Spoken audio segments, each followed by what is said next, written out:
A mother whose son had just finished his first week in kindergarten told me that she asked him how he liked it so far. The little boy said, "Oh, I love school, it's fun." Then after a moment's hesitation, he said, "Except for one thing, I don't like it when Mrs. Pratt tries to teach us stuff."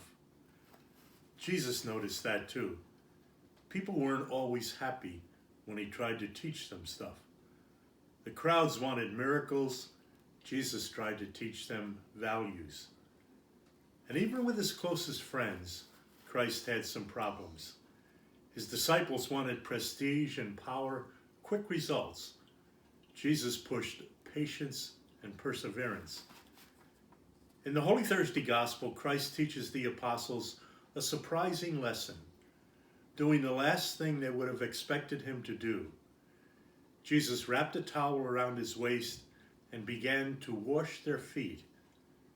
That was reserved in the Talmud, not just for servants, but for the lowest of servants. But Christ leaned down, and as one writer says, hands that shaped the stars were now washing away dirt.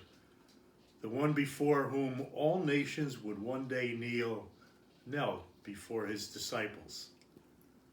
On that same occasion, we're told in the second reading today, Jesus offered his friends the continuing gift of the Eucharist.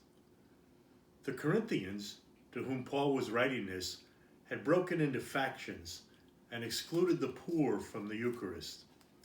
Paul reminds them that this is foreign to Christ's purpose.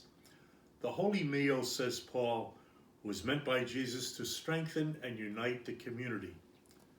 The Eucharist, forever after, would link his followers with Jesus and with each other. Preeminently then, Holy Thursday is the feast of the Christian community, the feast of Christian charity. The Eucharist serves as nourishment on our journey of loving service. The celebration of the Eucharist requires that we be willing to wash one another, serve one another, revere Christ's presence in each other.